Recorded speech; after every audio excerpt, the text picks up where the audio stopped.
Well, first I read an article about like 2 beers a day like can age you like 10 years or something. I don't know. I see these headlines and I just don't click on them because I don't want to know.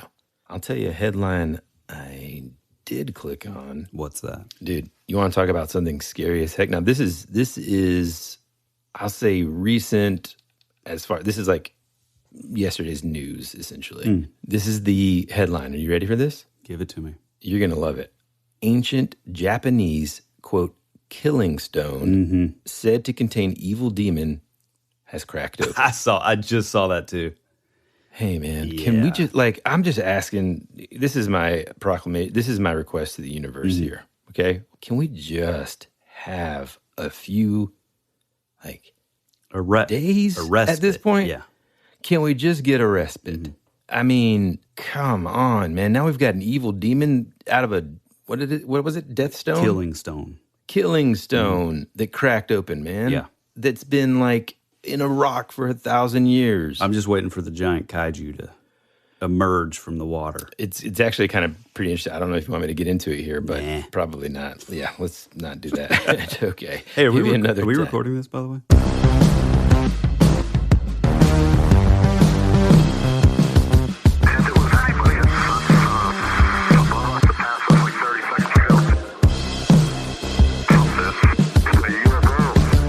Hey friends, welcome back to your favorite podcast, That Would Be Rad.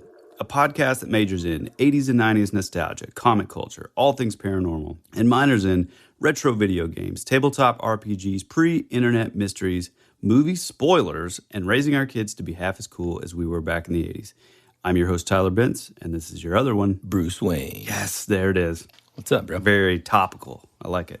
I mean, my gosh, dude. Okay, so full transparency here. We had a full show planned that was something completely different that we will probably do next week. But in light of a recent movie that's come out, hopefully by now you've all seen it. So I'm going to give a little bit of a spoiler warning. But that movie is The Batman. I saw it the day after it came out. Woody was slacking with work and whatnot, and no, man, my kid. Oh, that's right. One of our kids was sick. Yeah. Little Janie had a fever, so he finally got around to seeing it last night. And I mean, we don't have a choice but to talk about it. So this episode is about the Batman. Dude, I can't. Here's the thing: if you haven't seen this movie, I'm going to try my darndest not to spoil anything for you. But just turn it off. Just wait and go watch the movie or listen to, another one of our episodes until you see the movie. Because I want you to go in fresh with a fresh pair of eyes and a fresh pair of ears, whatever. You got to experience this movie. Initially, Tyler was texting me like crazy after he saw it. Hell, I think you called me. I did call you. And you picked up, said, which is really rare. This is because I think we were texting about it. I knew you were in the movie, so I'm like, man, I got to hear about it. We kind of always do that too, don't we? And you said something that was a pretty strong statement. And I thought, man, coming from you, I thought, that's strong. Yeah. And that was best Batman movie ever. Yeah, and it sounds like heresy even hearing it, but yeah, I'm sitting in a studio right now that is completely surrounded with different Batman art pieces. I don't know, how many would you say? Maybe 30, 40? I don't have any open wall space. They're all from art trades and commissions and stuff.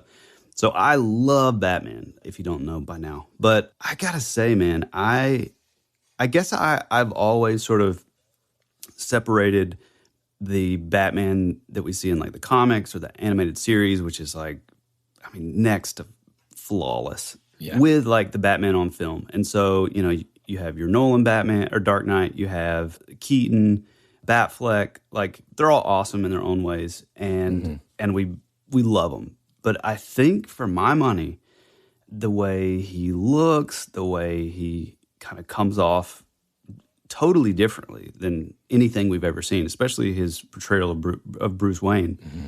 I gotta say, and again, this is my second time seeing it. I think this is my favorite Batman.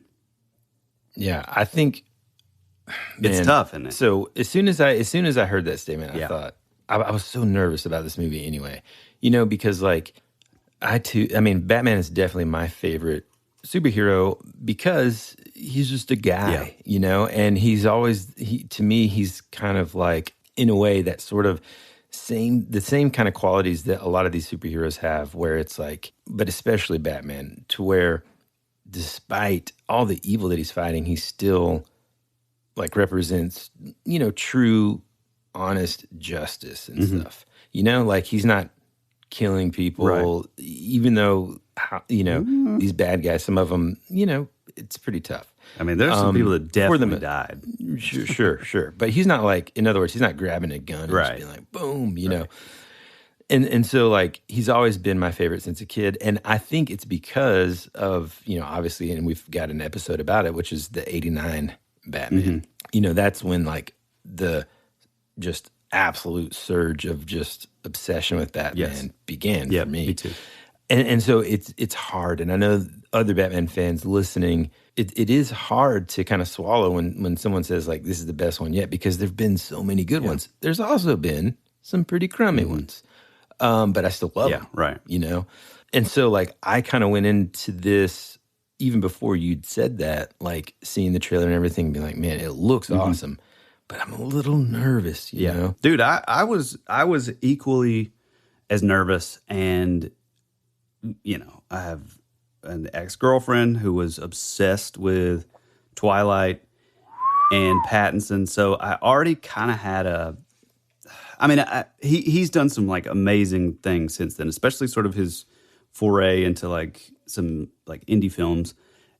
He really has pretty good acting chops. And so as much as I want to like him, I always sort of he had a little bit of a handicap in a way of like, these Twilight movies are the fucking worst. And, so I didn't want to like him, even though I know by now, I don't think he was that great in Twilight as far as his acting, but he was young and he has gotten better, but it was still like, it's still the Twilight dude. So, well, I kind of went into that a little bit too, like a long time ago, but then, this is going to be like a Robert Pattinson. You say that every single time. I know, dude, it's just because I'm kidding. And that sounds like something your mom would say. His real name. Never changed. It never changed. No, I used to think the same kind of thing, like, oh man, because, and now kind of like going back and rewatching like the Twilight stuff, it's 100% like garbage. It's the director, man. No, it's the director. Oh, man. Yeah. He's got the talent. For me, it was like seeing Water for Elephants. I thought, dude, this guy, man, he's a great actor. And then, so initially, sure, I was worried. What was the other one? Was it like The Rover or something? I don't know, but he was awesome in Tenet. Oh, yeah, right. Mm-hmm. Yeah, he's a good actor. And I loved the Christopher Nolan Batmans, just we were talking about that last night, he's just amazing. Christopher Nolan as a director is amazing at just that like grand scale. It's something that like I think George Lucas did, very well. Michael Bay back in the early, love him or hate him, he does. Oh God, he does the. Well, yeah, I'm more talking about the guy that directed Dune also did a fantastic job of it, just making everything just look like these characters are in this gigantic scenery, or this scene. Which by the way, we did get into a conversation last night that. You want to tell him about what we thought that Nolan should tackle? Oh, Superman, which he kind of like, didn't he executive produce or something? I don't think so. I think he did. Oh, maybe you're right. Actually, he did the Man of Steel. Man of Steel. Yeah, you may be right on that. I am right on it. Okay. So I loved those Batmans. I loved Christian Bale as Batman. I really even liked like all the villains in those Batman movies as well. Which speaking of, man, I still like, even as dark as the new Batman is, I still, for my money, like the darkest scene or scenes in a Batman movie is from the Nolan movies when he's, Scarecrow like shoots him with the gas, and he starts like, I guess Scarecrow is seeing it. He's seeing the Batman that's like his eyes are glowing. Yeah, the hallucination. Yeah. And then like his like goos like coming out of his teeth. And mouth, and so he's got like fangs. And his whole like, it's like his face. It almost looks like Batman Beyond. It's like his face is all painted black. Oh yeah, almost. Yeah. Oh man, that's terrifying. And it's like his mask is a part of his face. Right, you know what I'm right. saying? Yeah. So I was super nervous about it, and they've been keeping like, well, two things. One, I've purposely not, like anytime anything would come out, like a new trailer or anything like that, I just wouldn't watch it. You know, but I feel like they've also kept it pretty close to the vest, and like I haven't read a lot about it. Again, I don't know if that's because I'm just purposely avoiding it. Anytime I see anything, I just like, because I didn't want to see any kind of spoiler into any kind of surprises or anything that was in the movie. So yeah. I don't know. But I think from what I read, a lot of folks initially, as far as the complaint of him playing Bruce Wayne was kind of like, oh, well, he's like the emo Batman and he's like, too skinny or like, whatever. I don't know. I don't care, dude. I love that. I'm kind of on the opposite. I feel like, what's his name playing Superman? He's just like too beefy. I don't know. I mean, I want my Superman to be pretty... Although, I mean, Christopher Reeves is like... I can't even like bend his arms straight, man. Yeah, but I mean, I kind of dig that. I mean, when he's fighting aliens and stuff, I think that's pretty cool. Superman, man, doesn't need it. Yeah, I mean, you are right about that. I mean, like when he's fighting the trio, like the, it's like Zod and his like two... Yeah. She's small and she's still just as strong or whatever.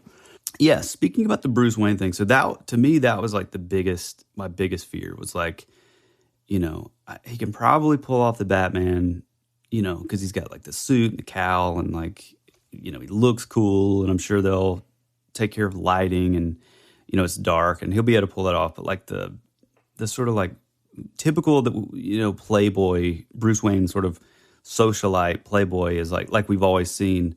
To me, I was like, that was my biggest worry. And honestly, man, I kind of think they really did it right in this, because instead of like kind of copying and doing the exact same thing that every other sort of Batman reiteration has ever done, is like, instead of sort of putting yourself in the race to be compared to those other ones, it kind of took a totally different route with like, okay, this dude's super wealthy. He could give a shit about, any of the social sort of aspects of Bruce Wayne.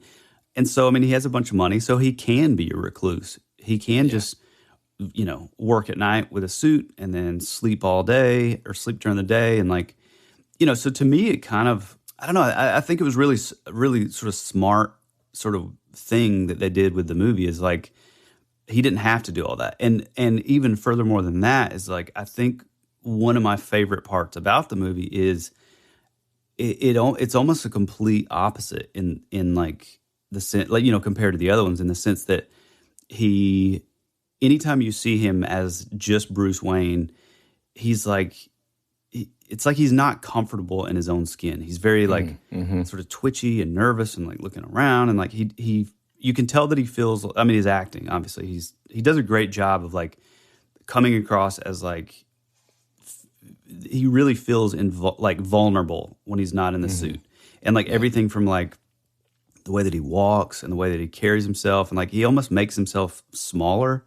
And, especially like the scene where he's, and somewhat spoiler, but the scene where he's like at the funeral, it's like you see him and I mean, he kind of has somewhat confidence, but it's like, there's just still this nervous kind of energy about him. And his like walk and everything. And then the next time you see him, when they're like, they're talking about, I can't remember the guy, but they're like, who's he looking at? They're looking at the district attorney. And, you see Batman kind of like walk out of the shadows, and like his whole sort of, like the way that he holds himself is completely different. And I think that's really cool. I like the fact that his confidence comes from like being the Batman. Well, and now that you say that too, another scene that kind of pops out in my head that I noticed was like, he even, like, daylight almost seems foreign to him. Yeah. Like, oh, like they didn't make him seem like a vampire or whatever, but like, you can tell that now he is a creature of the night. Like that's where he feels most comfortable, that he feels more in his element at nighttime after spending so much time. And like, I don't know what other people thought, but I loved the fact that we didn't have to spend the first 15 minutes of the movie going over Thomas and Martha Wayne getting shot. Well, I mean, boy, they added some craziness with that backstory. Yeah, true. Talking about just real quick before we move on, talking about I think the scene that you're talking about is when he comes down for breakfast, which, by the way, Wayne Manor is like pretty gothic. Yeah, man. Like, very straight up hardcore gothic architecture inside. But the one thing that's weird about it is, which I kind of wish that they would have sort of went into this more. There was like the first time I saw it, there was a little bit of confusion because we always think of Wayne Manor being like outside of Gotham, but in this movie it's just like a tower. Yeah, in the city, like right in the city. Yeah. But when he comes down, in the morning and he's talking to Alfred, and you see, the sun's coming through those big windows, and you see him like put his glasses on the inside. The second time seeing it, it kind of felt a little bit like a nod to the fact that he was a vampire in Twilight. Yeah, maybe. I don't know. I mean, which is kind of cool, actually. I don't know. Maybe. Yeah, I guess. But like, I like it. Kind of definitely supports the idea that the really reinforcing that he's just, after spending some time kind of out in the streets, kind of like how he says in the intro. That's another great thing about this movie. Something that I loved was there's this kind of him narrating almost like a journal entry, right? As you're watching it at different times. And man, it creates such a, it's just awesome to be more in the mind of Bruce Wayne and Batman than in any previous other movie, right? Yeah. And this is the movie, something that I said last night, you finally get to see Batman. The world's greatest detective. Yeah, be a detective, man. And it's like, you never really get to see that before. It was just kind of like, oh no, there's a bad guy, boom, Batman comes crashing in the door. We're going to fight him. Yeah, and then there's a fight scene. Yeah. But with this, it's like, man, they're solving crimes. And I thought, like, the cast was just phenomenal, man. Even with Zoe Kravitz, there's something that, like, has, like, bothered me about her acting. And it's a little unfair. I think it's from when she was, like... First Class. X-Men First Class. The stupidest decision. You're going to name a new character who has fairy wings. You're going to name her Angel, which is the name of an actual X-Men. Anyway, don't get me started. I thought she was terrible in that. So she's kind of like, I've never... Both of us have always been like, ugh. Yeah. But man, I think she was pretty perfect as Catwoman. Yeah, man. I mean, it's a totally different vibe for all these characters. They really... like flipped it, which I think was a smart move. It's kind of like how I don't know. It's almost like how different Heath Ledger's Joker was compared to Jack Nicholson. It was like, okay, I'm gonna get this comparison, and I'm never gonna live up to this original thing. So let's just come out of the gate being something totally different. And not cool. in a bad way either. That was another thing that I was kind of nervous about. I think. With movies like Joker, with Joaquin Phoenix, and even just like Jared Leto's portrayal of Joker and stuff, I can appreciate that each of them had their own sort of like take on it and stuff. Yeah. But I was kind of nervous that it was just going to be too dark, and too like intense. Yeah. Kind of like Joker was, which I still liked Joker, but I just didn't want Batman to be like that necessarily. And I feel like this sort of towed the line in a way that still made it like, I don't know, more accessible, man. It was like you felt the the realness of it without like just kind of coming away feeling like, ugh. Yeah, yeah. I mean, although I will say, like a family friend of ours was like, I mean, should I take my daughter? You know, she's 10. And I was like, I mean, it is the darkest superhero movie ever made to date. I mean, it's literally like, like you said, without going like overboard. Yeah, it's not Suicide Squad or right, yeah, which kind of seems like sort of, it has like a little bit of like more humor and like sort of senseless violence, but this feels like, I mean, it literally feels like if you took The Crow, you took Fincher's Seven, you took Dark City, and you combine those and like mixed them all up and said, "Hey, we want to make this a Batman movie out of all these other movies." That's like the vibe. I mean, it feels kind of 90s in a way, which in part I'm sure is something in the way as you've all heard, I'm sure. But even the soundtrack, I mean, they literally took Danny Elfman's, classic theme from like the animated series and from the '89 Batman, and then they combined it with, Nirvana's Something in the Way, and it's like that weird like combination of those two sort of themes into like being like this, basically the score of the whole movie, which I think is amazing. I think it adds to that, like, I don't know, it's just so dark and like brooding, but not like we've ever seen before, Right. And like you come away feeling like everybody that worked on that film, and I mean everybody in every single like role or every shot, position, on set, every single person that worked on this project needs to just do more and do more together, because it is just incredible, dude. Especially Matt Reeves, man. Holy smokes, dude. I mean, like visually, this movie is stunning. Every single frame of this movie, like we said last night, like it's like you want to take every frame and turn it into like a still picture that you frame on the wall. I mean, it's just beautiful, man. Yeah, it really is. It definitely really does feel like The Crow, though, in the sense of like that, it's super street level, super kind of like, you really kind of see like the vigilante side of him. But then also one thing that I really thought was cool is like they do several things in this movie. Every time you see like a new reiteration of Batman or whatever, it's like, oh man, we've never seen this thing that they do in comics regularly. It's like, oh, we've never seen that. Like this movie was really cool. I mean, and it's pretty much right off the bat is like you see him like coming in with like, which Commissioner Gordon is not commissioner yet, so he's Detective Gordon. But like you see Batman just like come in with him, standing there like in the crime scene with all the other detectives and cops and stuff, and they're all looking at him like, we hate this dude. He's a freak. But man, it was so cool, and like he stays like really quiet during those scenes. He's just kind of like looking around, and like everybody's looking at him. Yeah, right. Yeah, it that was really cool, kind of. And also, I like that. I mean, they kind of did it with Nolan's Batman. Is like I like the like partnership between him and Gordon.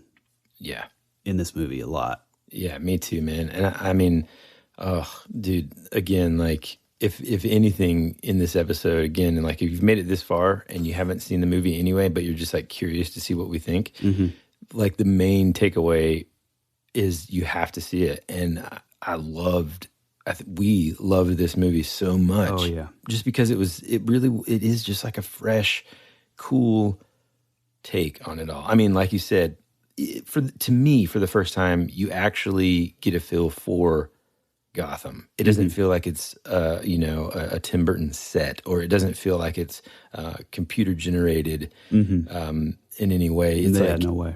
It's real. I mean, it's just incredible. And the set pieces are pretty amazing. Like the last scene, you have a flooded Madison Square Garden. Yeah, it's like that's wild. I mean, and like the director was able to like invoke these like emotions that you would feel as a criminal, like doing something wrong. Like there's this scene in the very beginning where Batman's like narrating and he's kind of talking about what he does every day kind of thing. Mm-hmm. And it's cutting in between a series of like 3 or 4 different groups of criminals doing different things, right? And he's kind of like saying in this dialogue that, you know, he uses fear to yada, yada, yada. Yeah. Well, like the way that it's shot, the editing, the way that they piece it all together, it's like, dude, you don't know when Batman's actually going to pop out for any of these criminals, but you feel what these people feel, man. It's like, no one's done that before, man. Yeah, yeah, you know? Exactly. And you hear him say, I like that they added, you know, it's a big city. I can't be everywhere at once. And so, you know, you have these guys like spray painting on like the bank. You know, it's like a like the giant sort of federal property. You know, they're writing, you know, spray painting, like tagging and stuff. And then you have these, you know, this other dude that, you know, robs like a bodega or whatever. Then you have another, you know, it's like these varying sort of levels of crime. And it's like they'll look up and they'll see, they all at one point like look up and they see the bat signal, which even that is used in just a different kind of way. It felt like to me, like it really felt like in the other ones, any other sort of Batman iteration, it felt sort of like, oh, it's just this thing off in the distance. But with this movie, it was like, it was really a tool to sort of put fear into like criminals. It's like they see this thing up and they're like, oh man, is this thing in the sky because of what I'm doing? Yeah, yes, exactly, you know? Dude. It's like you finally get, they talk about this use of fear in the other movies, like Nolan, and then even in like 89 Batman, you get that sense of like, he's kind of, you know, in that very first scene when the guy's like, what are you? And he's like, I'm Batman. Yeah. Like that whole sequence. Such a good scene. Okay, like criminals are scared of him. But this, for the first time, I feel like they show you how like these criminals look up, they've done something bad, they look up, they see the bat signal, and then they just kind of like notice a shadow. Or like a dark corner or an alley. Near them. And they're like, oh my gosh. Yeah. And the way they expect to see him there. Yeah, right. Exactly. And that's what's so cool is like all these criminals are like doing this thing. They see the bat signal, and then it's like they look down this black alley, and you never see Batman. But it's like just that level of fear. It's like they go running away, or you know, and it's like, or it shows like it's funny because the first time that I saw the movie, you know, when it shows the scene, you see the guy robbing the bodega, and then it looks out the window. It's just like darkness. And the first time I saw it, when it like cuts to the next scene, I was like, God, did I miss something? Like, was I supposed to see Batman there? But then, you know, then you realize that like, it's just that sort of invisible, you know, fear that's being like invoked on these criminals. That it's really cool, man. It's cool to see like the power of that can potentially like change whether or not they do something bad again, kind of, you know, especially those low level criminals. Right. Right. Yeah. You know, and I mean, as we get into the upper level criminals, which also, man, Jesus, I cannot say enough. Like, first off, after these messages, we'll be right back. Hey, it's Kaylee Cuoco for Priceline. Ready to go to your happy place for a happy price? Well, why didn't you say so? Just download the Priceline app right now and save up to 60% on hotels. So whether it's Cousin Kevin's Kazoo Concert in Kansas City, go Kevin, or Becky's Bachelorette Bash in Bermuda, you never have to miss a trip ever again. So download the Priceline app today. Your savings are waiting. Go to your happy place for a happy price. Go to your happy price, Priceline.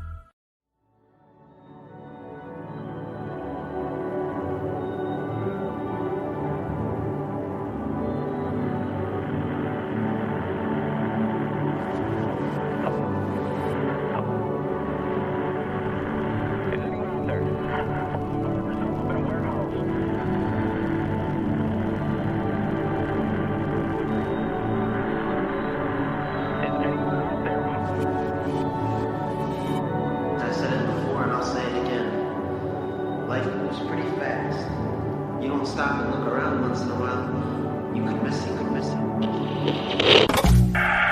America's future can be determined by our dreams and our visions. It was very intense, bright light. For over 200 years, there have been reports of giant man-like creatures. From another dimension, another world, I don't know.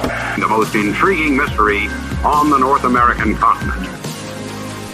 Hey, this is Bryce Johnson from the Bigfoot Collectors Club, and you're listening to Tyler and Woody on That Would Be Rad, because that is rad. I was talking to somebody this morning about this movie, and one of the first things I said was like, hey, did you know that Colin Farrell was in the movie? And they're like, oh, no, I didn't know that. And I said, if I hadn't told you that, you could have watched the entire movie and just been like, no, I saw his name on the credits. But yeah, you would never know. You would never know. Mm-mm.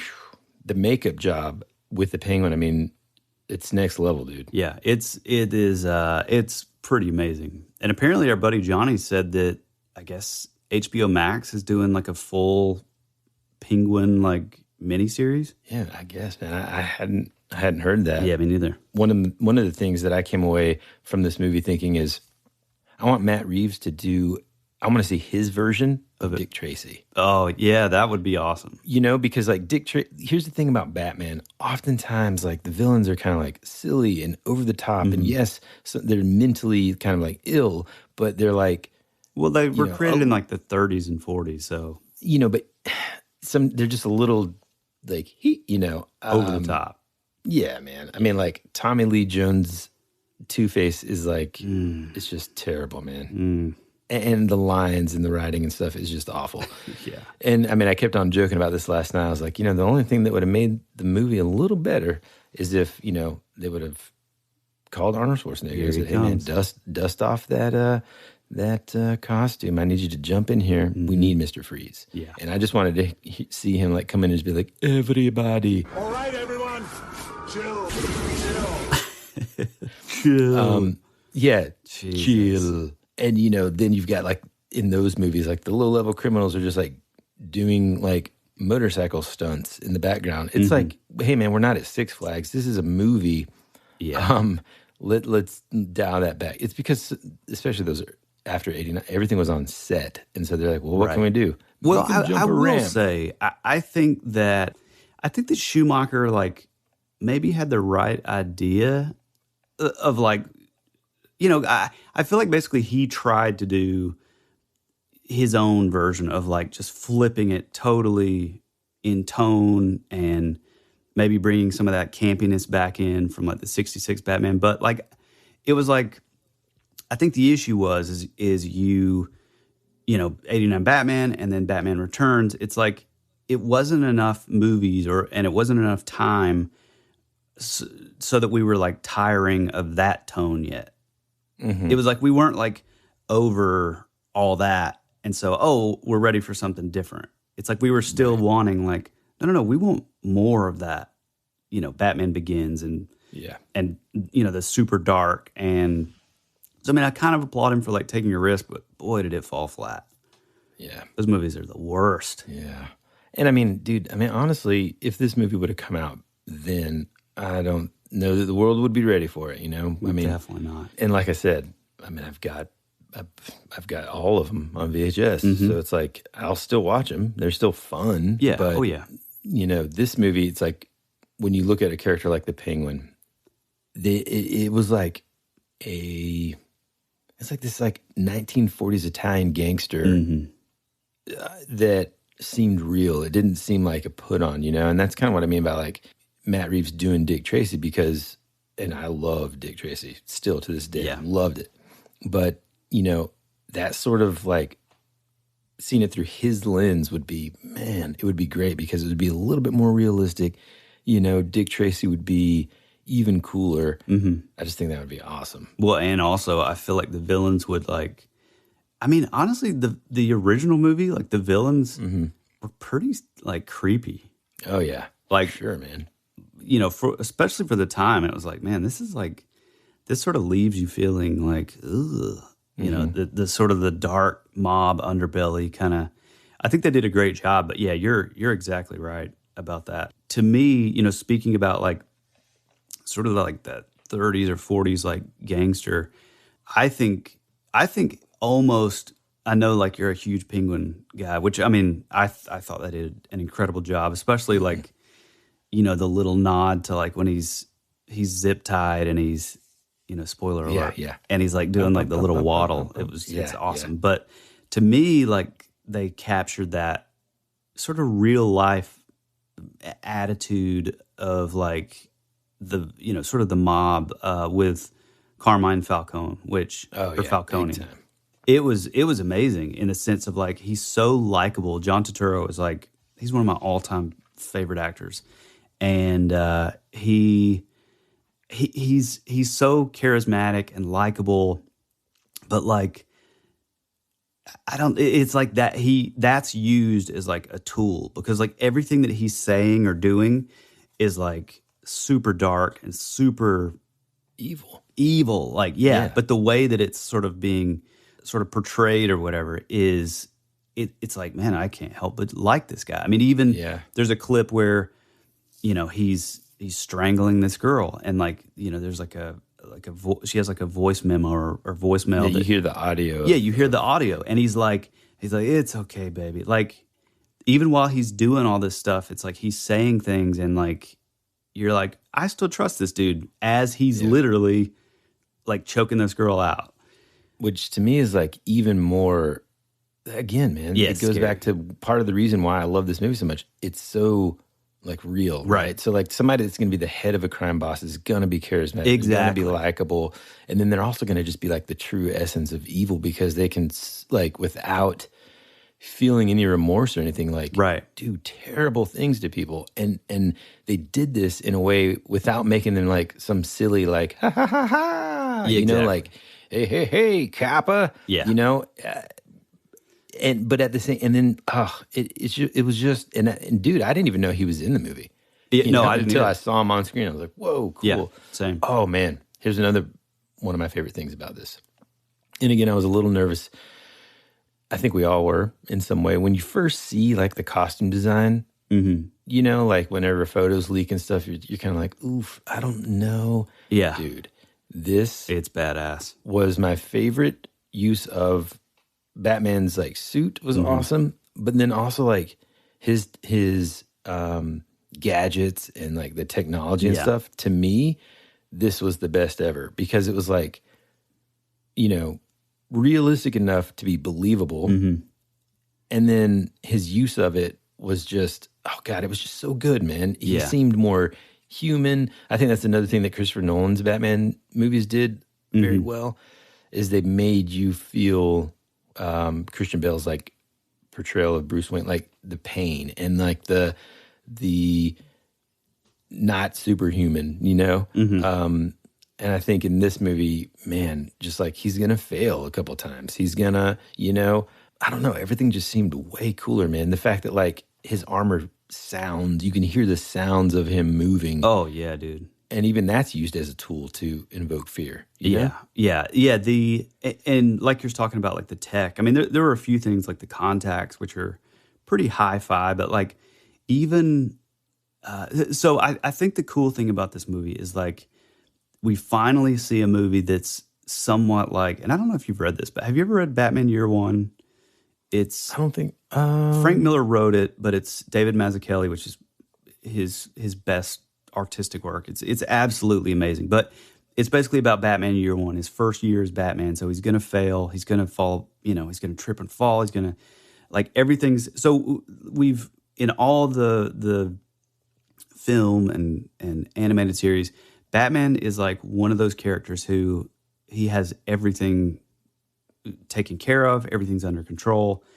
He doesn't mess up. He's so smart that he's like, you know, he's the world's greatest detective. That's what he's known as. And so he's 10 steps in front of everybody. But with this iteration, it's that like you still see bits of like homemade aspects of his costume. His gear is not like super sleek and you know, advanced yet. I mean, it's kind of like bulky and, you know, clanky and like, and I'm a huge fan of that. I mean, any of my, I'm an artist and I do a ton of Batman commissions, and every iteration that I have, you're going to see all the seams. You're going to see every wrinkle in the costume. I love playing on that like homemade sort of aesthetic. And you got to see that with this. I mean, like the shoulder pads feel like BMX, like motocross, like shoulder pads. You know, the cowl is like leather. And I got to say this too.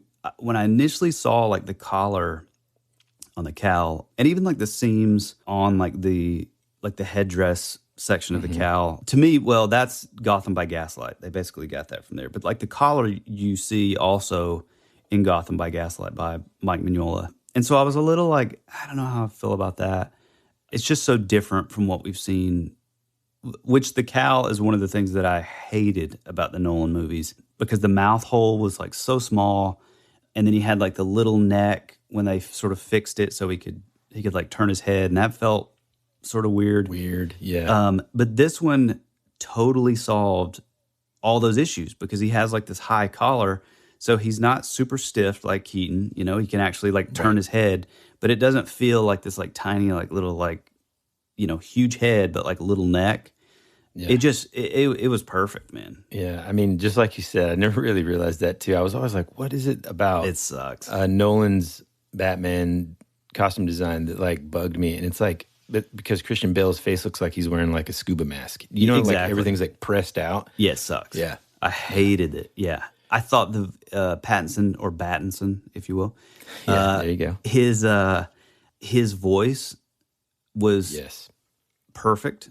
Like when he was being Batman, sometimes it almost felt like Gordon was actually doing more of a growl, right, than Pattinson was. But I'm cool with that. But that's another thing that I just hate about the Nolan movies is like how over the top. And it's like I get what you're doing, like it makes sense, and it's like we get it. But boy, that gets like real old. You know, which I think they did. I think they did a good job with Ben Affleck. You know, he has like the built-in, like a voice changer. Yeah, I think that was a much cooler. It's kind of cool sort of thing. You know, the one thing that Matt Reeves gets that all those guys didn't get is the luxury of being able to see what worked, what didn't. Yeah, exactly. Taking it from there. It's that hindsight 2020 thing. That's definitely something that just going back to what I said, like everybody that was in charge of everything in that film. Like, I mean, the sound design was incredible. The writing was fantastic. Yeah. The costume design, the lighting, everything, man, was just so good. And I mean, dude, and then again, this is a testament to like, because we have access to this nowadays, where we can kind of get the leaked information and pictures of, you know, the set and everything, and it causes, you know, you to be kind of like, oh, I don't know. Yeah. You know, I think with this movie, I purposely kind of avoided a lot of that because I kind of just didn't want to have any expectations, and it just delivered, man, in a way that like, it was just amazing. And I mean, dude, the Batmobile. Oh, to me, it's like the most badass Batmobile ever, in my opinion. It's just unbelievable, man. Yeah. And I mean, I have to say, I mean, it's just, it's so badass because it's so like different. You know, it's like we have the classic, iconic 89 Batman Begins. You know, of course, then it went downhill fast and started just turned into a tank. Crazy. Yeah. And then Nolan, we have like sort of a tank thing. I did like the motorcycle in the Nolan ones. Like how it's pretty cool, you know. But this one just feel like Woody and I both are like fans of like American, like, you know, late 60s, early 70s, like American like muscle cars. And this felt like that, but just, you know, supercharged. I mean, literally. Yeah. And it felt like there's like some sort of like nuclear reactor coming out the back. Yeah, it's so badass. And just like the shots and like the car chase is just, oh dude, man. it's the best. I'm not joking. I said this last night. It is the best car chase scene. I think so. I think in any movie. Dude. Yeah. I mean, it's just incredible the way that it's shot. Like everything about that scene is just so amazing. Yeah. And you know, like the cool thing about Batman is, you know, I've always kind of thought like, look, at the end of the day, as long as, I mean, I think anybody could put on the Batman costume. And if you angle the camera correctly and there's maybe a city in the background and you got some awesome music, you're going to feel like, yes, right? Yeah. And so with this, though, it's like they even took that to the next level, man. Like things that you wanted to happen kind of happen, things that you want to see. But they happened in ways that you never would have expected. Unexpectedly. Yeah. Right, exactly, man. Yeah. Yeah. It wasn't it wasn't like fan service or whatever. I know people always complain about that kind of thing. And I think if anybody doesn't like this movie, I was trying to think, why wouldn't people like it? And I think potentially some of like this sort of social commentary stuff that is interlaced in there. But, frankly, a lot of that stuff has always been that way with Batman and the Waynes and that kind of thing, that, this kid being from this rich family and that kind of thing. I still feel like they did that.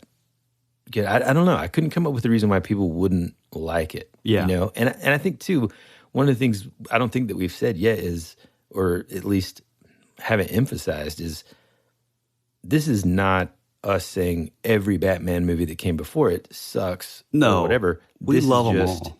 Yeah, I mean, this one is just like incredible, and we really, really recommend you go see it because it's just so good, man. Yeah, I mean, probably if I had to choose like my favorite sort of version of Batman, I still would look at Batman the Animated Series.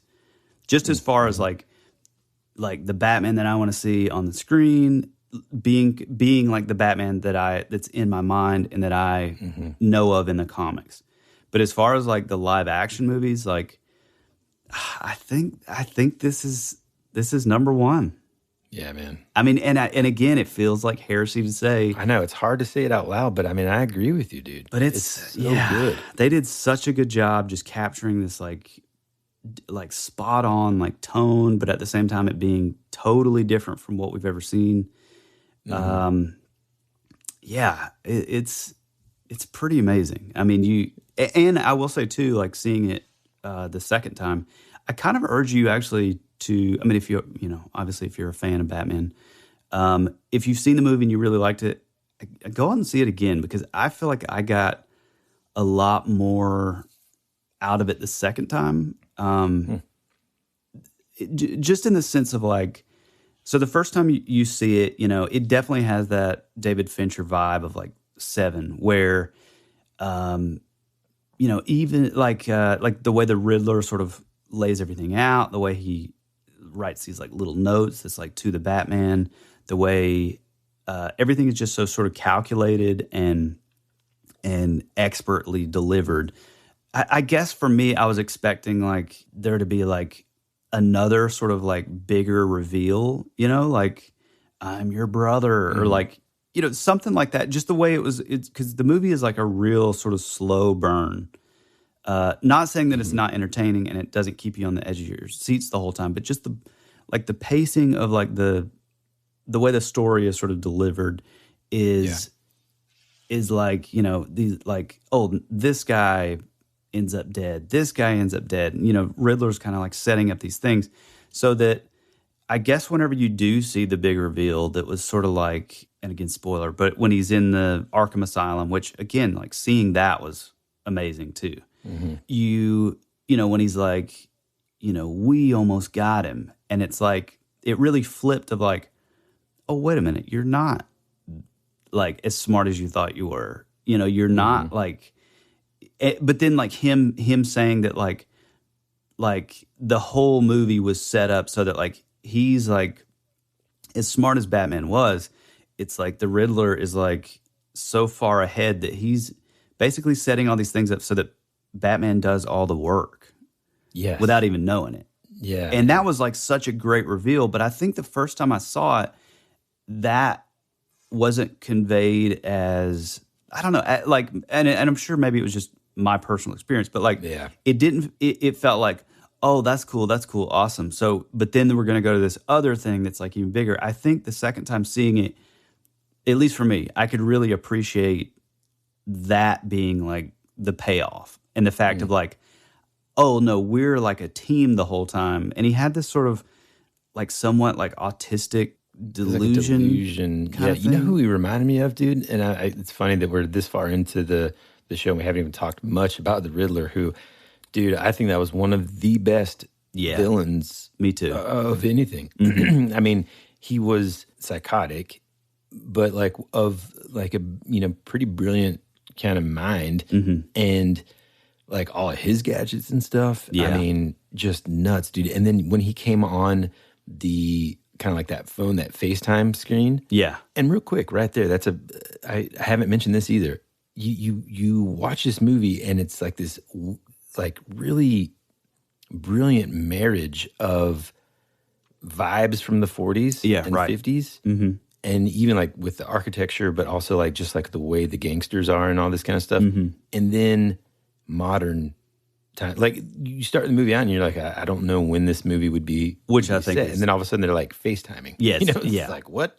Yeah. So I loved that. And even like, I love that you said that because, or that you brought that up because like even when it shows like the Penguin's car, like it's not exactly like a car that we know of. Like it looks, like a Maserati probably, in the 2000s.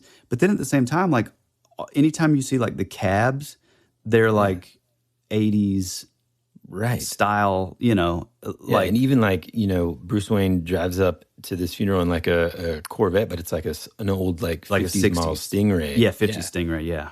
Which is, that's a badass car. Yeah. That's a beautiful, beautiful automobile. But like, so anyways, when he's FaceTiming and he's doing all this like weird stuff, dude, I don't know about you, but I immediately thought of the dude that was in the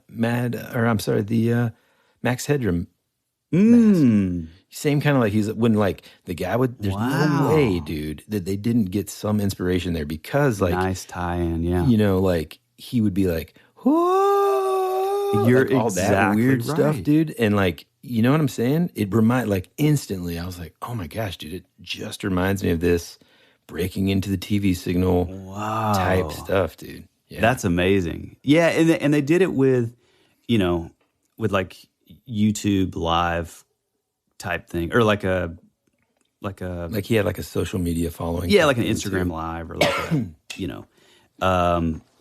But yeah, you're exactly right. I did not even think about that sort of.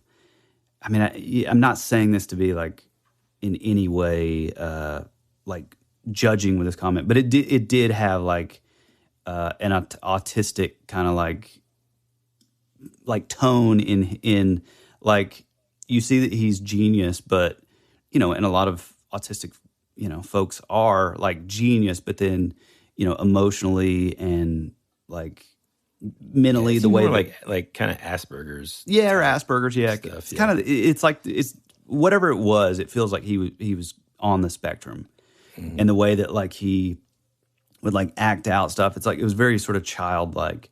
Yeah. And I didn't even think about this, but was he the same guy that played basically the same role in that movie Prisoners? Yeah, I mean, this dude plays the weird role in, I think, every movie. I mean, he's honestly. perfect. He's man. so good at it, man. Yeah. But I feel like in this movie, he even seemed weirder, man. It's yeah, like he's gained a little weight or something, and he's getting a little older, so he's not like the kid anymore. Mm-hmm. Right. And he's just, I mean, he seemed like just insane, man. Especially like, when the coffee shop scene. Oh yeah, and to me that was like straight up Seven vibes, where he gives himself up, and I mean Kevin Spacey kind of had that in Seven, where he was like flawed, and he possibly like on the spectrum, but also like insane, but that like slow like creep in on the camera, like to the shop as you see him like facing the other direction, like. I don't know, man. It was just it's just so well done. Yeah, and I wish there was like a way for me to just remember, since it's so fresh, like every single like there was a even like I said, every single shot I just want a picture of. Mm-hmm. But there were a handful that were just like, oh my gosh, that was incredible. One of them was when Batman like shoots his his grappling hook. Yeah, his grappling hook up in the middle of these like. Almost like it's like a staircase that just, like a huge sort of spiral staircase in the middle of this like building. Mm-hmm. And he just like shoots it up. And then like the camera angle is from it's like facing him down as it's going up. It's like little stuff like that, man. Like the way that they, the side mounted camera on like the the car chase scenes, and like even whenever they're like driving through the city on the motorcycles, and it's just like first person view, and like, dude, just it was just well done, man. I mean, even if you're not a Batman fan, right? You just want like a crime movie, yeah. This is it. If you want some action, this is it. If you want a little bit of romance, this is it. It's just the characters I thought were developed great. I mean, in the amount of time that they had, I feel like the chemistry between Batman and Catwoman was believable. You feel for both characters for different reasons. And some of like the sort of like humorous beats, I feel like hit a little harder on the second viewing. Like the scene where he's like giving her the contacts and the earpiece, and she's like, I really get the feeling that you don't care about me. And he's like, look at me. And he walks up, and it's like this, this thing, and he like almost like a sensual moment. They're like staring into each other's eyes. He's like, their faces are close together, and they're like, oh man, is this gonna be the first kiss here? It's like he does care about her, and then he's like, looks fine or something. And then like, in other words, he can't tell that like she's got the contacts in. Right. Yeah. Yeah. It's pretty cool. I definitely love the costume, Catwoman's costume. It has like, I mean, it's basically straight up Darwin Cook, comic Catwoman. In like the 90s or early 2000s, he had a run. But not only that, but then it also sort of plays a little on the Michelle Pfeiffer, like, and you can only really see it like in the light. You see like all like the stitching. There's a lot of like, it's not as over the top, obviously, with like the white stitching, but you do get a little bit of that vibe to me. I mean, I loved her suit. I thought it was awesome. Again, man, it goes back to like the realism thing, I'm really just like racking my brain even now, trying to figure out something that have you heard any negativity about it? I mean, I haven't really. So I've been like you, and I've kind of stayed away. I think you and I are similar, even in that, like, we stop watching like the trailers once we've seen like the first one or two, just because they give so much away. So I, like you, have stayed kind of far away, but since I saw it a little earlier, I kind of, allow myself to like see a lot more. Yeah. And honestly, the only thing that I can really see is like the brooding, like, oh, it's emo Batman, but I think it's badass. I mean, I think it's cool. I'm okay with it. I like it because it is, like I said before, it is a totally different take where, it's basically what a rich dude in our times that was a nighttime vigilante would do. He wouldn't give a shit about being a socialite and making himself seen. It's like, and it's such a great scene, but when Alfred is like, do you not care about your legacy, your family's legacy? And he's like, this is the legacy. What I do at night is the legacy. One thing that my one main critique about this that I feel like fell a little flat, even in like the second viewing, it was one of the things that after I saw it the first time, I was like, this just doesn't like quite connect. And I still am of the opinion that I still think that some shots were like maybe cut for time. But I feel like his connection with Alfred feels off. I agree. Yep, I agree. I actually almost said that earlier. And I think him as... If you feel that way and I do, and we both haven't even talked about it until just now, then that has to be true, right? Yeah, and again, I feel like leading up to the hospital scene, which I think was okay. Andy Serkis plays Alfred, and I think he's a great Alfred. Me too. I love him. I feel like we didn't get enough of him, really. But basically what we're talking about is, if you haven't seen it, which if you haven't seen it, again, I don't know why you've listened this far. But there's like this, it's kind of like, you're not my real dad, like kind of vibe. And it doesn't make sense because it's like, Bruce is supposed to be, 9 or 10 or 11 or 12. I can never remember how old he's supposed to be when his parents were shot. He's preteen, we'll say. Yeah, preteen. And it doesn't make sense that he would still be playing off this, like, you're not my dad, I can do it. Like everything that he does toward Alfred is kind of this, like, spoiled, bratty kind of thing. Yeah, yeah. And it doesn't make sense logically, especially for a movie like this that is so sort of grounded in reality. Because, okay, the dude's parents died. His only caretaker, his only like connection at all to his family. Yeah, the only parent that he has from, age whatever, preteen until mid to late 20s would be Alfred. Alfred already is in on the joke and in on the whole Batman thing, so he would be a lot more of like a partner in that sense. Yeah, but then he wouldn't. I just feel like realistically, he wouldn't still be playing the silly like, you're not my dad, or like, why do you have the Wayne cufflinks? Or it just, to me, that felt a little flat, and I felt like as great as the scene was when, which was a badass scene, when Batman realizes that the next like drop or letter is going to be sent to Bruce Wayne, and he knows that Alfred or somebody at the house or the tower is going to be opening it. It's like a scene where you just hear the car like, and like, man, you see him. He just keeps trying to like call and call and call to like get in touch to tell him not to open anything, and he's like screaming, but like you don't hear it. You just the music in the car. Yeah. That was a great scene. Like really good at like emoting. But I feel like that whole thing when Alfred is wounded by that and in the hospital, I just feel like it could have connected so much better if there was a better like connection.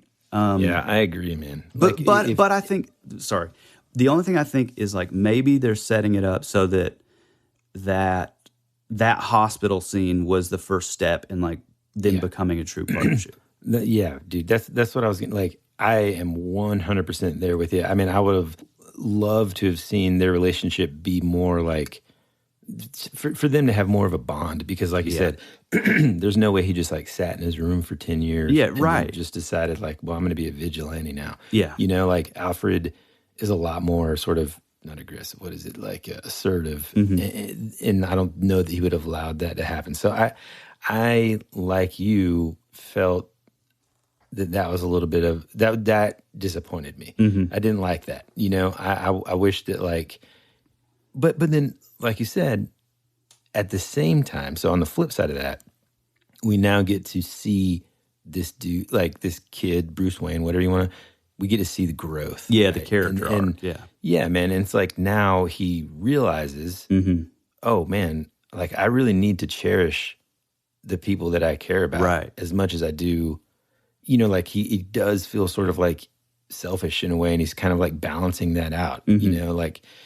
So I think that's kind of cool, and maybe that's why they kept it like that, just as a tool of like being able to kind of illustrate that growth of the character. And I also think that, again, I don't think like the realism of that relationship that just didn't work for me. But I am excited to kind of see like a growth there, because I want to see a lot more Alfred. I want to know more about him. Yeah, he was awesome, man. Yeah, he was so great. And again, I still feel like some scenes were maybe cut. So maybe we'll get that, have you heard anything about like, do they have plans on, making another one? I asked our buddy Johnny and our buddy Daniel, what's up guys? They went with us to the movie, and actually Daniel, they kind of like pulled us out. Daniel pulled it off, got us both out.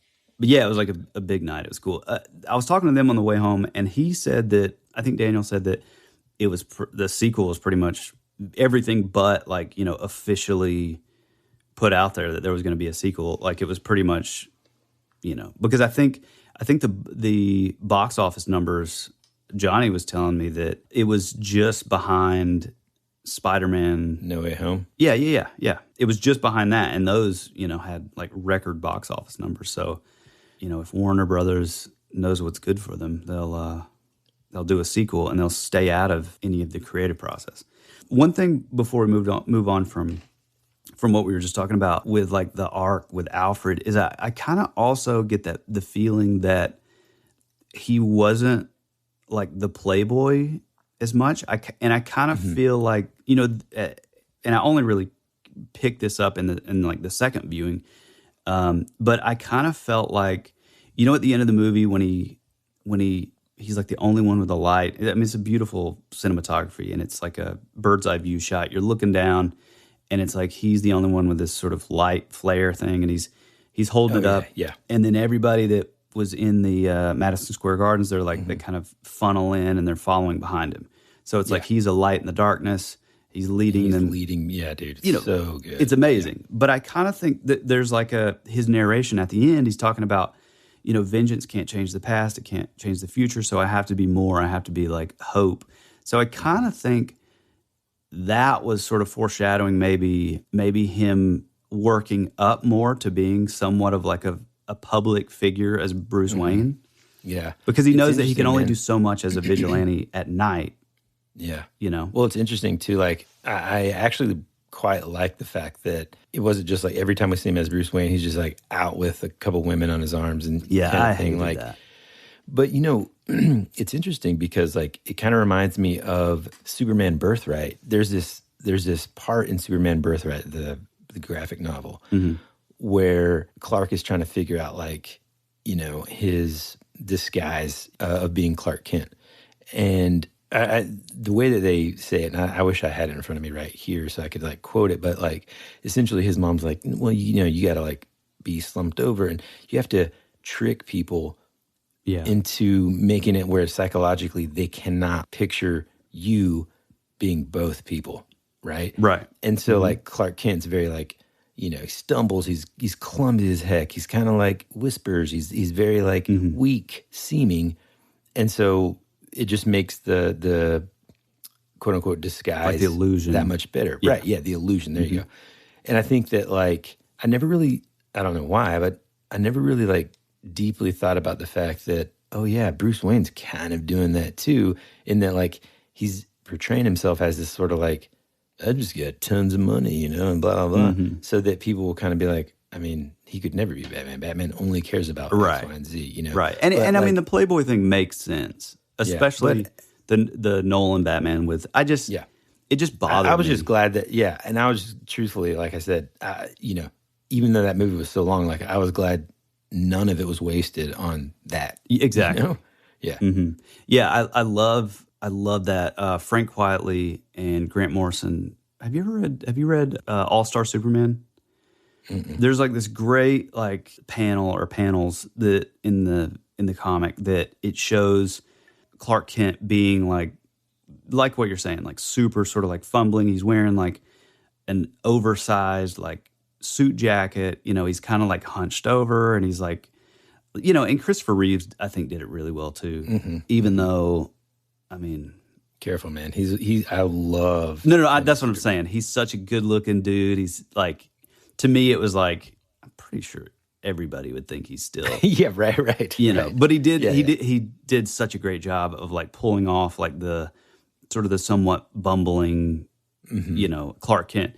But I was also wondering this movie if a lot of the reason that he is like so silent in like especially in like the crime scene thing is like they didn't have a voice modulator. He doesn't talk like this.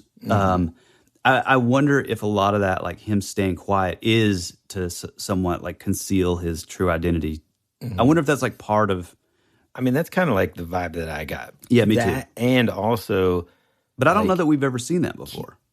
Yeah, I don't think so. Well, I mean, like you said at the top of the show, man, like you never get to see him in real world circumstances. Right. Like, dude, holy smokes, when he's got again. Well, I don't know if we need to keep on saying it. If they've been in an hour plus into the show, shame on you. Yeah.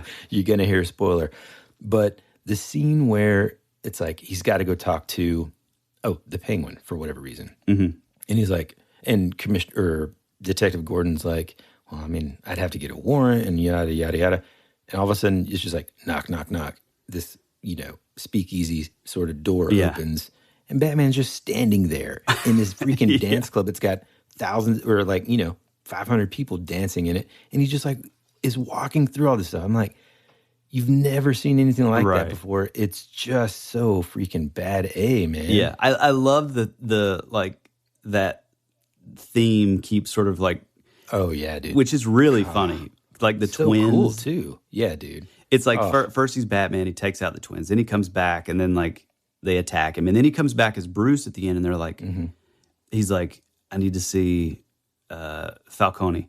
And then he shuts the door, and then he opens the door, and it's his brother, and they're just like, wow, it's Bruce Wayne. Come on in. Yeah. And I love how he starts that off. So, like, first when he shows up as Batman, he's like, do you know who I am? And they're like, yeah, I think. And then, like, the next time when he's back as Bruce Wayne, he's like, do you know who I am? And they're like, huh? Oh, man. Yeah, dude. That was great. And it's the same, too, with, I love how the one cop, you know, in the beginning is like, when he sees him in the crime scene, he's like, you know, freak. Like Sanchez? Sanchez, yeah.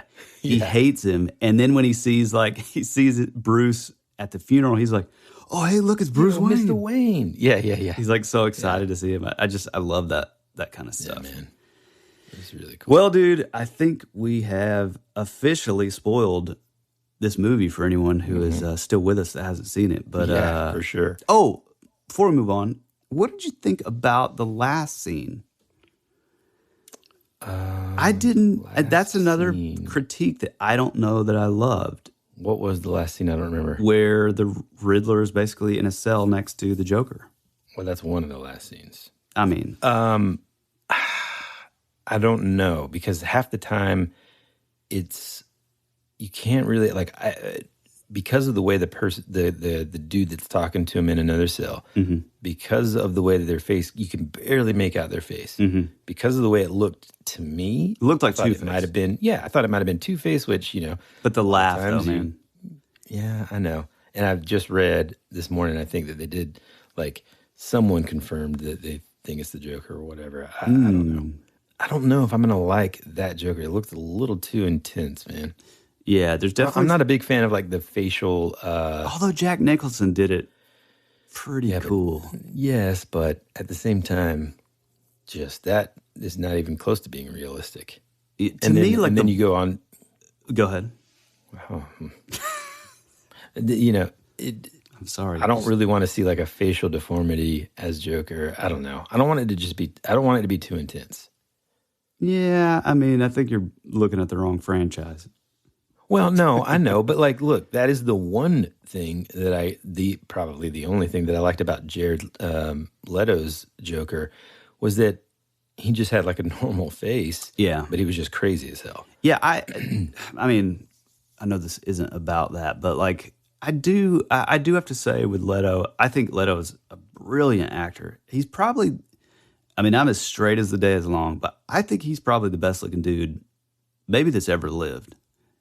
You know, I don't. I mean, I'm just saying he's a good looking dude. What I will say, I hate how over the top they did, like, all the tattoos and, like, it felt silly.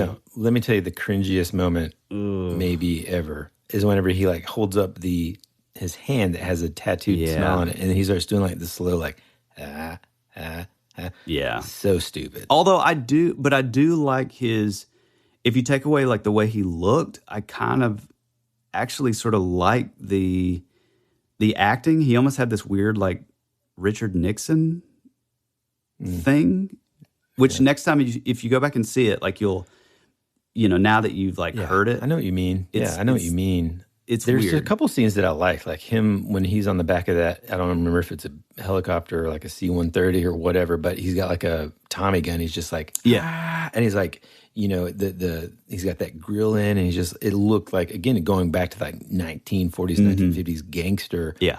I love that sort of thing. So that's what I'm saying. Like, I would rather the, quote, best looking dude in the world be Joker and just play, like, a lunatic than just, like, I don't want to see the face, like, all weird. But like, also, like, Heath Ledger did it okay, but yeah, I mean, he did it pretty amazing. I mean, that was boy, he came out of nowhere. I mean, Joaquin Phoenix, I think, did it pretty amazing. Oh, yeah, man.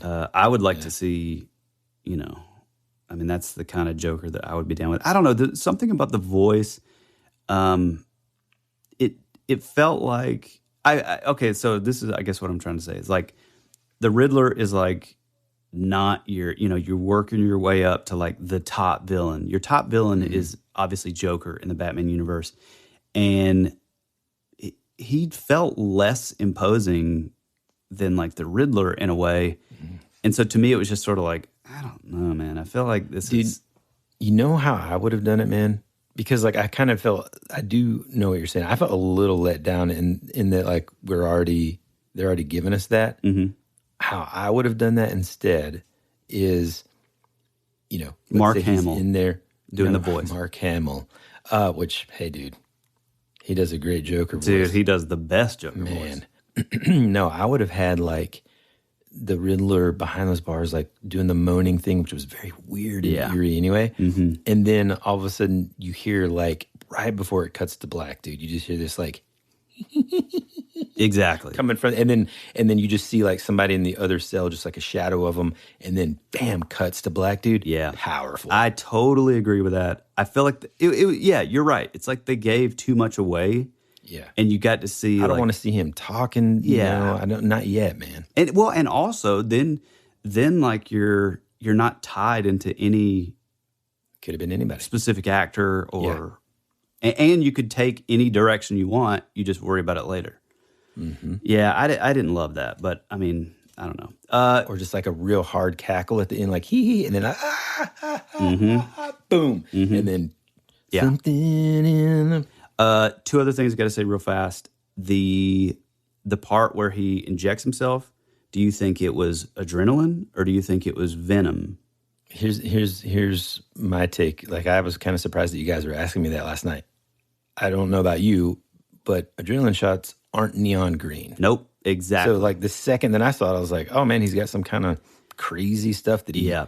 In the second viewing, it really felt exactly that. It felt like, no, this is like, there's some like intentionality here. And it was a tiny little vial. He literally has like a whole section in his suit that he like pulls back so he can inject himself, because he's covered in armor. Yeah, I know Daniel totally disagrees, but I think that it is venom, which if you don't know is what Bane uses to.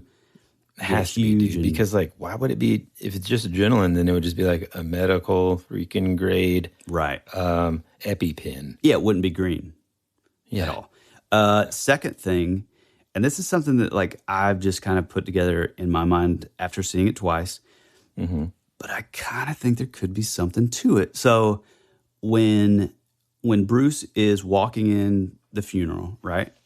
Yeah. And he's like standing there, and then you see the dude like talking, who's like, he deserves it, da da da da, and he's kind of in shadow, and his face is all sort of pockmarked, and like, you kind of think like, oh, it could be like a misdirect. Like, is this the Riddler? Is it not the Riddler? No. I think because they obviously the giveaway and like these things, and again, like this, I kind of thought it, like maybe it could the first time, but the second time, I think there was, again, more intentionality to this. But like, he walks in, there's a guy at the funeral, he says, he starts talking bad about like rich people, and he's like, in the political corruption. Yeah, in the political corruption. But he says something about like, he's like, if he's like, I could have saved my daughter if I had the money that these corrupt rich a-holes have, or something along those lines.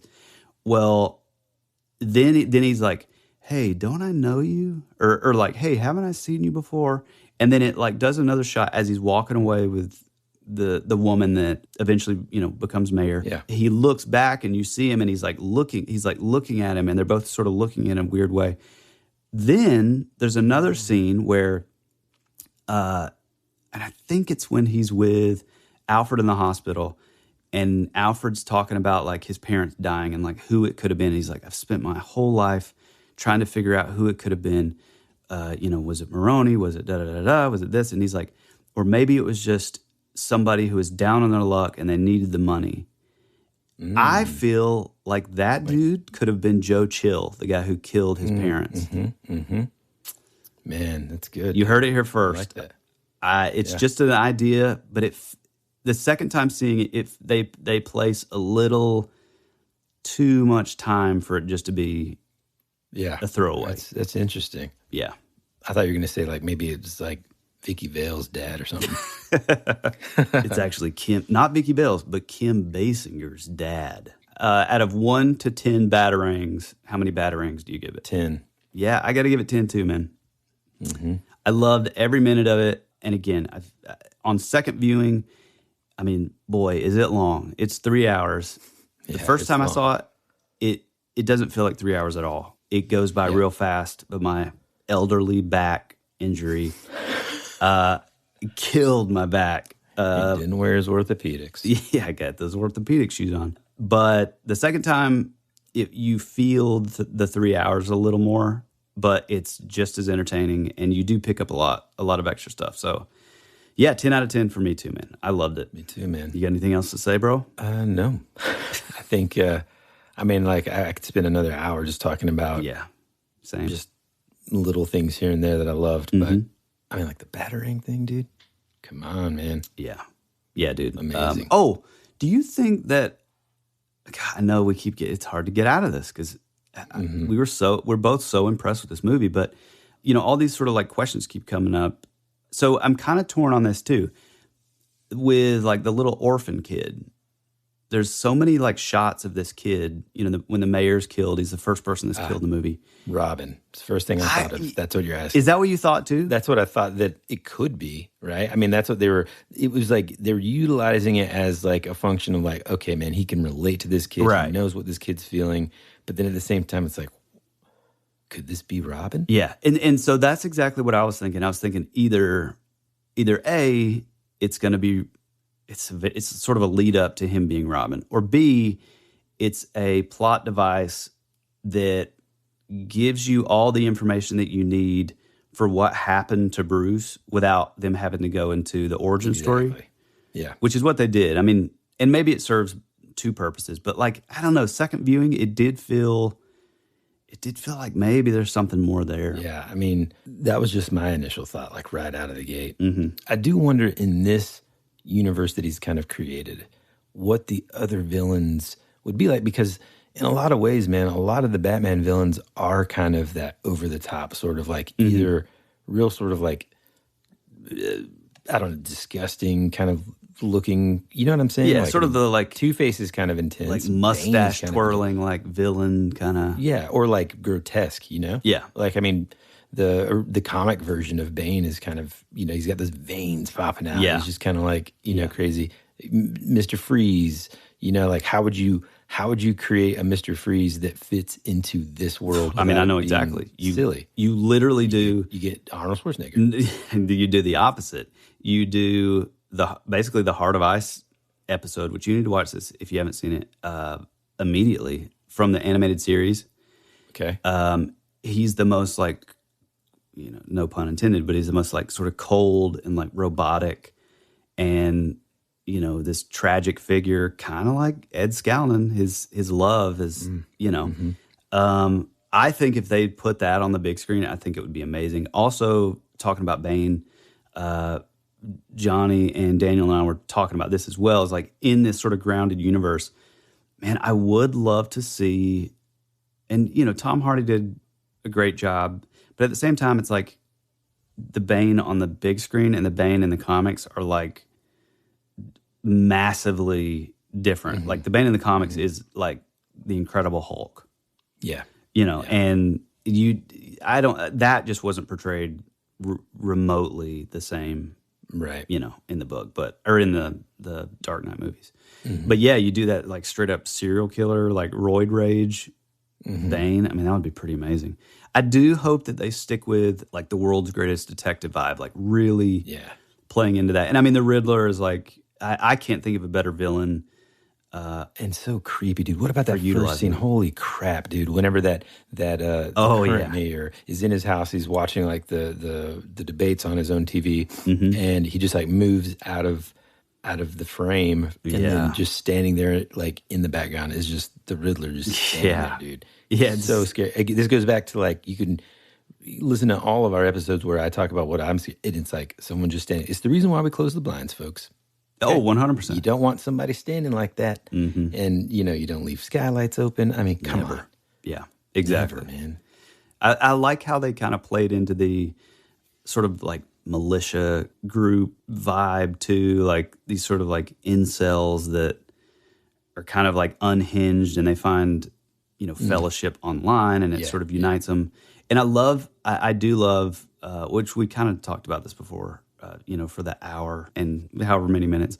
But I do like that, when he meets with Riddler in Arkham, how Riddler's so, like, kind of heartbroken that, like, the whole time he's like, oh, no, the Batman and I are, like, we're on the same team. We're, like, it's this sort of, like, delusion in his own mind playing out that, like, oh, no, he's, like, he's one of us. And that's why, like, at the very end, the guy, like, they take off his mask that he just beats to a pulp.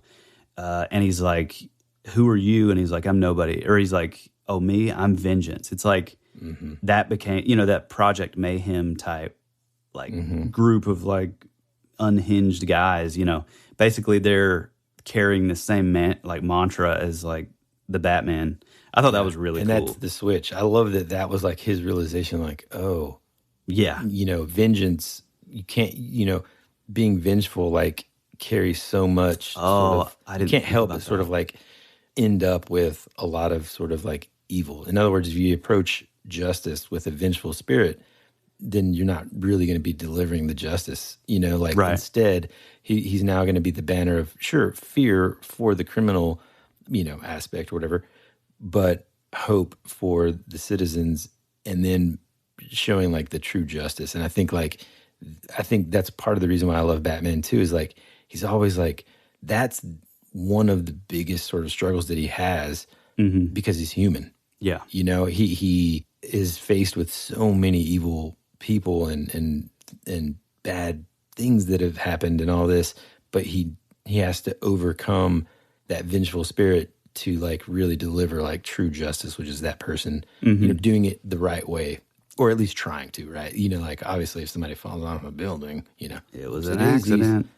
I like that he also sort of was able to see how, like, everything that he's been doing all along could be misconstrued and taken as, like, oh no, everything that he's doing is, like, bad. Like, he's right. I mean, not to them, not to the Riddler or his group of, like, thugs or whatever, but, like, it's like, oh no, they're looking at him as, like, a hero also because they think they're doing the same thing. They think they're doing the same thing. Yeah. Yeah, they're exposing, like, all this corruption and stuff, and so, like, which in a way again, they kind of are, right? But, like, yeah. again, like, that's that weird sort of razor's edge between, like, justice and vengeance, man. And, like, it's kind of like, again, it's like Star Wars, man. You can have this power, if it's motivated by fear and hate and anger and stuff, then that's going to take you in a certain direction. Or if you do it to help other people and yada, yada, yada, it's going to take you in the other, in the positive direction. So it's like, that's Batman. And it's like so many of the I think villains and stuff that he fights have that, while their intentions initially might be like that. That's the thing that's funny. It's like when you take it to the level that the Riddler did, like, hey man, you can just, like, I don't know, send all those emails out instead of, like, killing people, Yeah, right. And it would have the same effect. It's like, if you're truly trying to expose corruption, well, then just expose corruption. Yeah. Like, you don't have to make it some elaborate a mouse ate his face off kind of thing. Although I did like that they took that serial killer trope and, like, as timeless as the movie is like, and timeless in the sense of, like, we don't really know, like, is it the 80s? Is it the, like, modern day? Is it, like, they do have those elements of, like, some things were, like, high tech. Like, I did like that they did all the weird, like, writing with a nib to the Batman, and this sort of very analog portrayal of, like, a serial killer and, like, he's deranged and all that. But then he also was tied into, like, streaming this to his, like, online presence. And well, and I don't know if you noticed this in those comments that, like, when it shows his sort of interactions with other people, there'd be a thing where it's like, hey, where do you get that? Yeah, oh, right. You can get this mask on, da-da-da-da. And it's like they're all sort of learning together. Right, yeah. Yeah, it's like they had the mask at Gotham City Surplus, and dude, pretty so awesome. Good, man. Yeah, 10 out of 10 for me, 10 out of 10 from Woody, and you got to go see it. Yeah, you got to go see it. Whatever you do, though, don't fall for the. Here we go. Don't fall for, the kid at the concession stand who says, hey, man, if you get this commemorative Batman bucket and plastic cup, which, by the way, if you're a collector and that's what you want, sweet. I'm glad that I got it. But yes. It is $20. You got to avoid being just like straight up fooled by the kid behind the counter when like Tyler asked him, like, because I think you do get free refills same day. Like if you came back out, you could get a free refill. Somehow this kid convinced Tyler. This was, what movie was it that we went and saw? Well, Spider-Man, I think, right? He wasn't a kid. He was like the shift manager. 17. He was not 17. Oldest dude. He was at least 30. And he just convinces Tyler. He's like, no, man, you just get free refills anytime. And Tyler, and I'm standing right there. No, he said as long as the movie's in the theater, free refills. I'm pretty sure you thought it was like forever. And I was like, I don't think that's a lucrative move. I mean, they're charging you $7 for the smallest bag of candy ever. Right. And you're telling me that like all I got to do is pay almost twice and I get lifetime refill? No. Yeah, no, not lifetime. But as long as the movie is being before played. We went to the movie, Tyler's like, all right, man, I'm bringing my bucket, free refills. I'm like, no, false. But hopefully I'm there when you try to do this because I can't wait to see it. And then, of course, I get there and he's like, I didn't do it. I looked online and there's like, you basically can get a free refill throughout the day. So you get a drink refill and a bucket. And by the way, it's Regal Cinemas. That's hey, did you know that you can do that whenever you buy just a normal large too? Hey. Yeah, but no. So hear me out. So this is the whole reason that I thought that. Because you get the commemorative combo, which is like the Batman bucket, Batman cup. And so as long as so that makes sense to me. This is $20 for $3 worth of plastic. Or probably less than that even. And it's $20, so I can get free refills as long as it's in the theaters. So for several weeks or a month, I get free refills. I mean, that makes sense to me. You got taken. I did get taken. Okay. Yeah. I don't want to talk about that anymore. So let's close this out. Oh man, should we wait one more week or should we announce? Okay,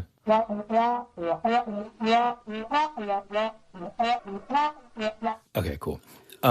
Tyler. For now, where is the best place that people can interact with us and tell us what they thought about the Batman? In the Batcave. No, you can find us on Instagram. Like I always say, we have a cool little family, little community there. So feel free to jump in.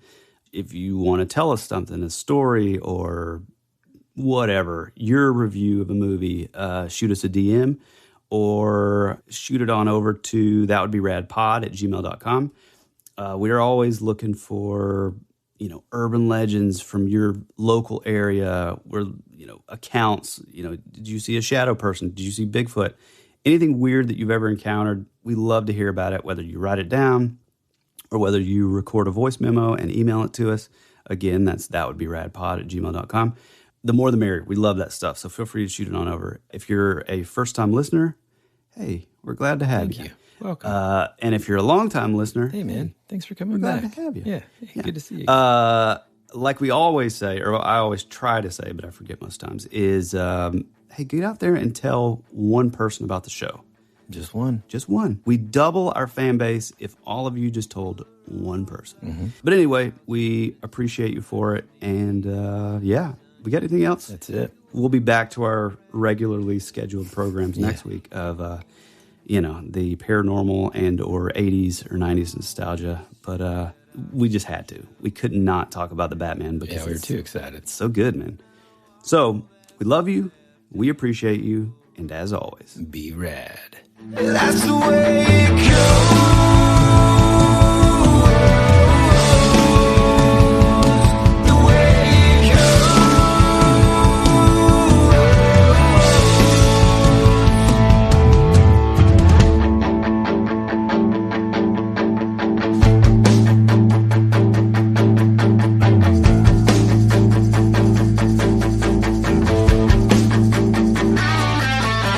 My favorite song on the radio.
time where I just needed some sunshine. You were already dead, for you became a ghost. You always said our future would be a parade of flowers, but now all that's left is a single rose. That's the way it goes.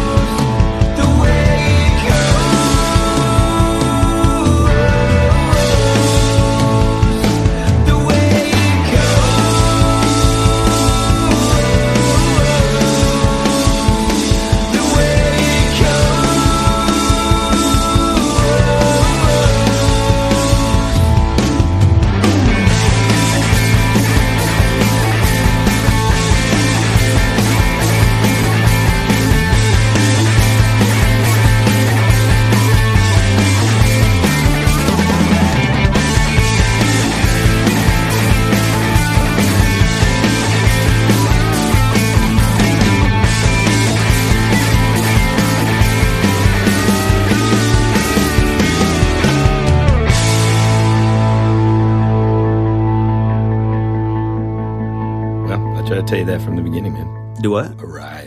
Arrive, professional. You're just so stupid. Dude, hold on. I got to play this because this is literally. I gotta be so bad. I do too, man. But real quick, so like on Spotify, you can like songs. So sometimes, every now and then, Anna and I'll be talking about a song, and then I'm like, oh man, I got to remember that one. And so I was listening to that playlist last night. Check this. This is what I was jamming to on the way home, like a freaking 50-year-old bad A. Oh, I love it. Enigma. Yes. Hell yeah, dude. Don't you wonder what those Also, if you look up any of their other stuff, it's pure garbage. Well, there's another song, though. There's the... Well, it's the other Native American song. No. It's not Native American. It's like monks or something. Oh, I hate that song. See, now you're going to... What are you talking about, dude? This one.